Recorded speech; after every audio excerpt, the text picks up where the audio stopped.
यह तांत्रिक महिला एक नींबू को अपने हाथ में लेकर कहती है कि यह नींबू जिस किसी के भी ऊपर गिरेगा वही देवी माता का प्रसाद होगा और उसकी ही बलि दी जाएगी। यह कहकर वह नींबू को आसमान में फेंक देती है। इधर छोटा बालक विष्णु अपने दोस्त हरि के साथ खेल रहा था। तभी वही नींबू आकर हरि के सर पर लग जाता है। फिर हरि को बलि देने के लिए मंदिर में ले जाया जाता है। हरि की माँ विनती करती है कि उसके बच्चे को छोड़ दिया जाए। तब तांत्रिक महिला कहती है कि चुप हो जाओ, यह देवी माँ का आदेश है और इसी में हमारे कबीले की भलाई है। तब विष्णु अपने पिता से पूछता है कि पिताजी ये हरि के साथ क्या कर रहे हैं। तब उसके पिता विष्णु को समझते हैं कि यह हमारी परंपरा है। एक बार एक महामारी ने हमारे कबीले को घेर लिया था, तब देवी माँ ने बलि लेकर हम सबको बचाया था। तब से हम हर वर्ष बलि देते हैं। ये सुनते ही विष्णु हरि को बचाने के लिए दौड़ते हुए आता है, लेकिन तब तक हरि की बलि दी जा चुकी होती है। जब विष्णु वहां पहुंचता है तो हरि का हार देखकर वह बहुत दुखी हो जाता है और पास में पड़ा एक पत्थर उठाकर देवी माँ पर मार देता है, जिससे तांत्रिक महिला घायल हो जाती है। फिर लड़का वहां से भागते हुए अपनी माँ की समाधि पर जाकर रोते हुए कहता है कि वो देवी नहीं है माँ,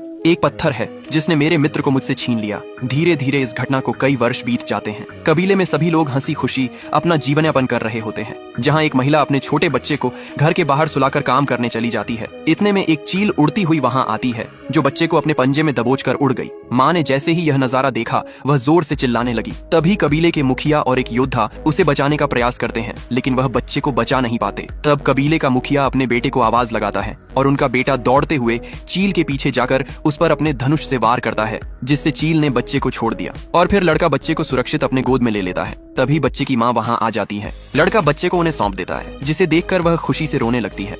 कॉलेज में पढ़ने आई ये मामूली सी दिखने वाली लड़की दरअसल एक बॉक्सिंग चैंपियन थी।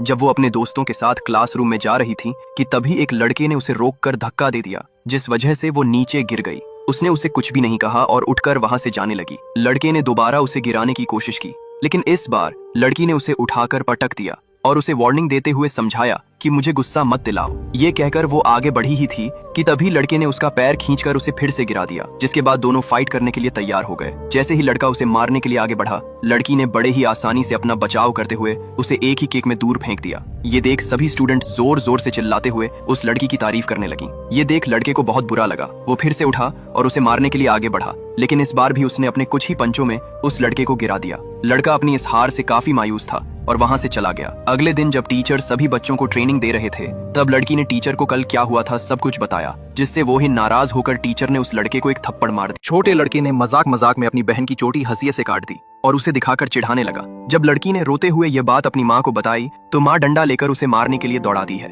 लड़का भी डर के मारे वहां से भाग गया। माँ ने उससे कहा, घर आ, तब मैं तुझे बताती हूँ। धीरे धीरे 20 साल बीत गए। लड़का घर नहीं आया। लड़की भी बड़ी हो गई। सभी लोग मिलकर घर का काम कर रहे थे। तभी उनके घर एक साधु बाबा आते हैं, जो उन्हें बताते हैं कि जल्द ही तुम्हारे घर माँ लक्ष्मी का आगमन होने वाला है। घर वालों ने उन्हें ढोंगी कहकर भगा दिया। इधर 20 साल बाद उनका लड़का अपने घर लौट रहा था। लड़के ने भी उन्हें उनका बेटा ना बताकर खुद को एक राहगीर बताया और उनके यहाँ एक रात ठहरने की अनुमति मांगी। काफी संकोच करने के बाद वे लोग मान गए और उसे अपने यहाँ रहने की अनुमति दे देते हैं। अगले दिन गांव का एक सरपंच जो उनके यहाँ पैसे लेने के लिए आता है, पैसे न मिलने की वजह से उसने उन्हें बहुत कुछ बुरा भला कहा। जब ये बात लड़के को पता चली तो वो अंदर से एक सूटकेस लेकर बाहर आया और उन्हें दिखाते हुए कहता है कि उसके जितने भी पैसे हैं आप उन्हें चुका दीजिए।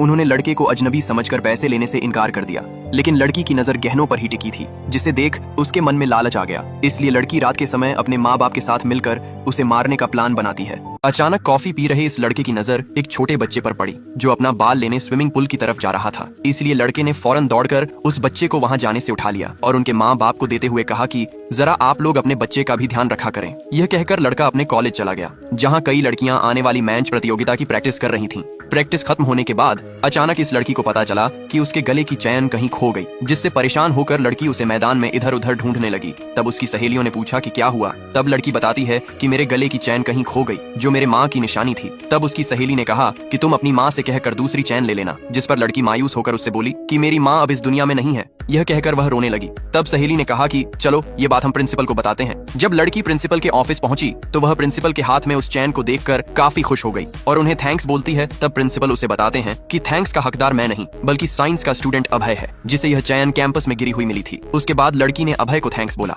और कहा कि आज आपकी वजह से मेरी माँ की आखिरी निशानी मुझे वापस मिल गई।